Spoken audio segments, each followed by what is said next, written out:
Hello everyone! Welcome to the channel of Onik Alvin Movie Summary, and I'm truly glad to have you here. I hope you're all doing well and ready for an exciting journey into the world of cinema. In today's video, I'll be explaining the movie Iron Man 3 with important detail, so sit back and enjoy the ride. I really hope you're going to like it. Let's dive right in. It began on New Year's Eve, 1999, in Bern, Switzerland. Tony Stark, the brilliant billionaire playboy, is at his peak, charming, drunk, and dismissively arrogant. He meets Maya Hansen, a geneticist developing a regenerative formula called Extremis.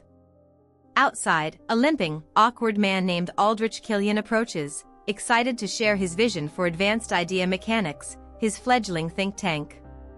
Tony, more interested in seduction than science, cruelly sends Killian to wait on the roof and never returns. The moment is trivial to Tony. For Killian, it is a crucible of humiliation and rage. Years later, Tony is a changed man.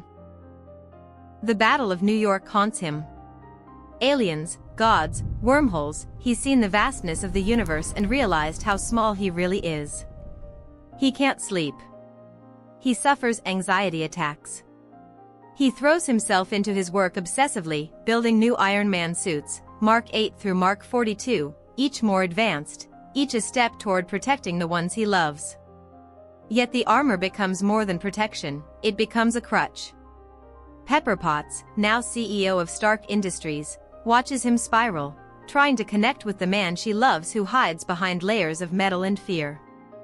A new threat emerges. The Mandarin, a shadowy terrorist, delivers cryptic messages via hacked broadcasts, promising retribution for America's sins.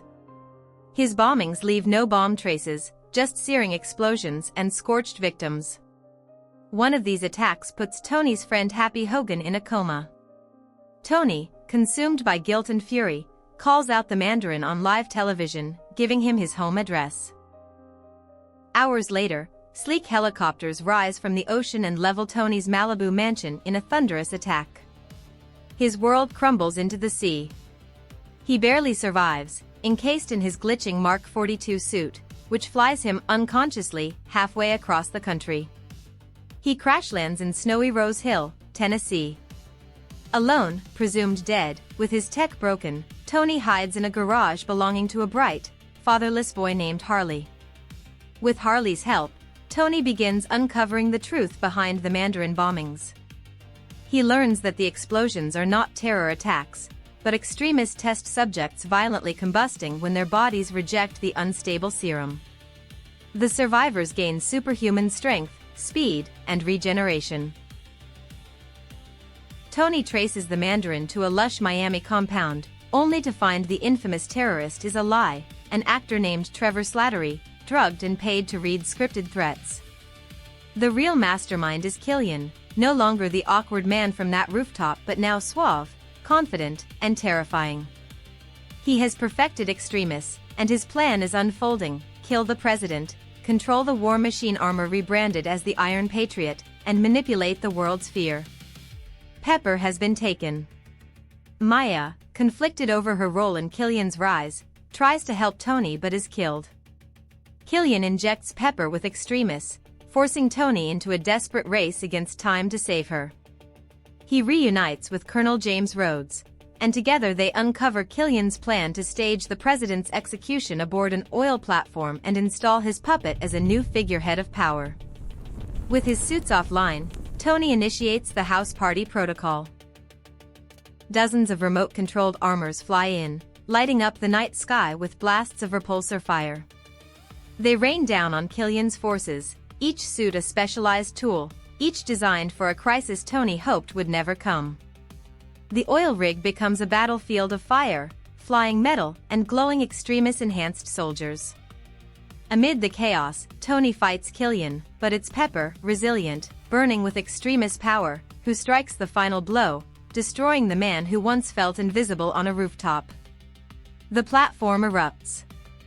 The battle ends not with Iron Man's weapons, but with Pepper's fury and survival. In the quiet after the storm, Tony keeps his promise. He destroys all of his suits, letting them explode like fireworks above the ocean, an act of love, a gesture of healing. He undergoes surgery, removing the shrapnel from his chest, freeing himself from the arc reactor that once defined him. He tosses it into the sea. His mansion is gone, but he doesn't need it. He built the suits to protect himself from the world. But the real strength wasn't in the armor. It was in the choice to take it off. And though the world may never fully understand what he's become, he does. Because even stripped of everything, the gadgets, the lab, the shield of iron, Tony Stark remains. And he is still Iron Man. With this, the incredible movie comes to an end. To enjoy more such amazing films or to learn about their stories, stay tuned to Onik Alvin Movie Summary channel. Don't forget to like, comment, and subscribe if you enjoy this kind of content. Wishing you all the best, I take your leave now, inviting you to join us again in the next video.